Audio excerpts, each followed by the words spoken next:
आदरणीय मुख्यमंत्री एकनाथ शिंदे साहेब गावी ज्यावेळी गेले होते त्यावेळी त्यांनी ते आजारी होते आणि त्यावेळी डॉक्टरांनी त्यांना तिकडे उपचार केले आणि आज एक दिवसाचा त्यांना विश्रांतीचा सल्ला दिला होता। आज संपूर्ण दिवस त्यांनी विश्रांती घेतली आणि उद्यापासून ते ज्या नियोजित बैठका आहेत त्या बैठका घेतील आणि आमदारांची जी भेट आहे ती पण उद्यापासून ते चालू करतील। सर 5 तारखेला शपथविधी झाल्यानंतर 6 तारखेला महापरिनिर्वाण दिन आहे, आपल्या कार्यक्षेत्रातला आहे, त्यामुळे उद्या त्याची बैठक होण्याची शक्यता आहे त्या कार्यक्रमात। उद्या त्याची बैठक होईल।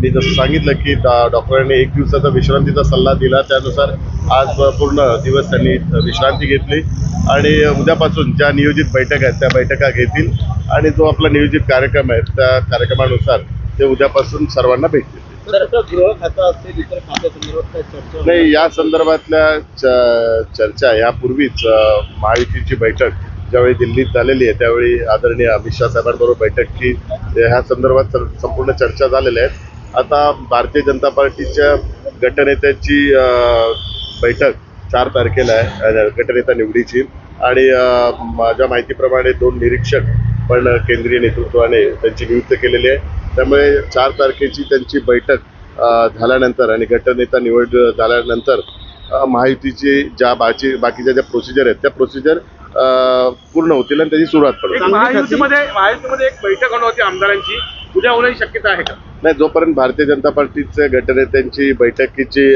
प्रोसिजर कंप्लीट होत नाही तोपर्यंत ह्या पुढच्या प्रोसिजर होणार नाहीत। त्यामुळे 4 तारखेला भारतीय जनता पार्टीच्या गटनेत्यांची बैठक झाल्यानंतर महायुतीची जी बैठक आहे त्यानंतर त्या चालू होतील।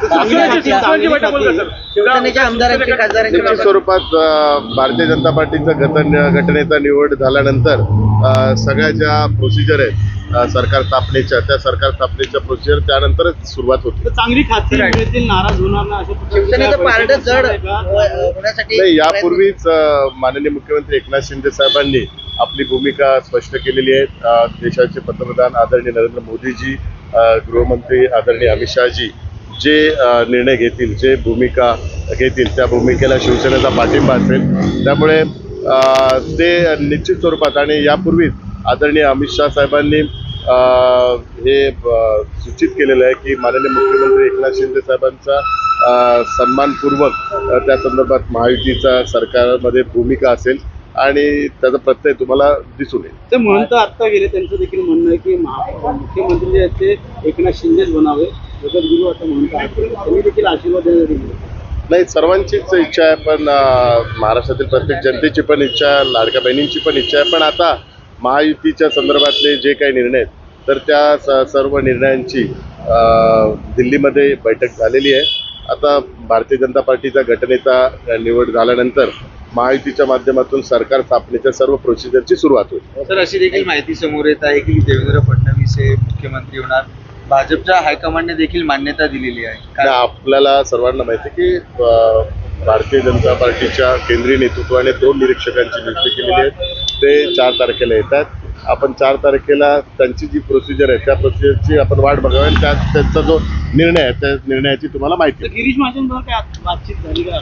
नाही, ते फक्त आदरणीय मुख्यमंत्री एकनाथ शिंदे साहेबांचे आजारी असल्या कारणामुळे त्याकरता त्यांनी भेट घेतली होती, बाकी कुठली चर्चा झाली। तबीयत ठीक होने की वजह से आज पूरा एक दिन आराम करने का एडवाइस डॉक्टर ने दिया था। आज पूरा एक दिन एडवाइस जो डॉक्टर ने दिया उसके लिए आज पूरा दिन उन्होंने रेस्ट लिया हुआ है। लेकिन कल से वो जो अपनी जो पूर्व नियोजित जो बैठक है, जो भी मीटिंग्स है वो अटेंड करेंगे और जो कार्यक्रम है उस कार्यक्रम के अनुसार वो कल से ही सबको मिलेंगे, MLA लोग को भी मिलेंगे और उसके बाद जो अपना जो कार्यक्रम है उस कार्यक्रम के अनुसार वो काम करेंगे।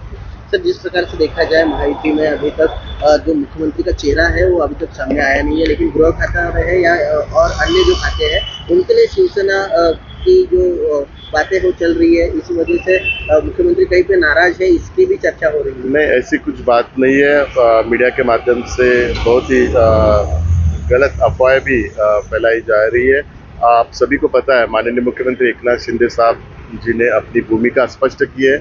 माननीय पंतप्रधान आदरणीय नरेंद्र मोदी जी, आदरणीय अमित शाह जी जो भूमिका लेंगे और जो निर्णय लेंगे उसको शिवसेना सपोर्ट करेगी, ये माननीय मुख्यमंत्री एकनाथ शिंदे साहब ने इसके पहले ही घोषित किया है। और जब भी दिल्ली में आदरणीय गृहमंत्री अमित शाह जी के साथ महायुति के सभी वरिष्ठ नेताओं की जो बैठक हुई, उस बैठक में भी आदरणीय गृहमंत्री अमित शाह जी ने ये स्पष्ट किया है कि आदरणीय एकनाथ शिंदे साहब जी के का सम्मान किया जाएगा। उनके जो भी सरकार में जो भूमिका रहेगी, उनके सम्मानपूर्वक उनकी भूमिका रहेगी, और जो भी निर्णय लिया जाएगा तो उनके सम्मानपूर्वक लिया जाएगा, क्योंकि सभी को पता है जो महाराष्ट्र में जो ऐतिहासिक जीत प्राप्त हुई है, उसमें महत्वपूर्ण भूमिका आदरणीय मुख्यमंत्री एकनाथ शिंदे साहब ने निभाई है।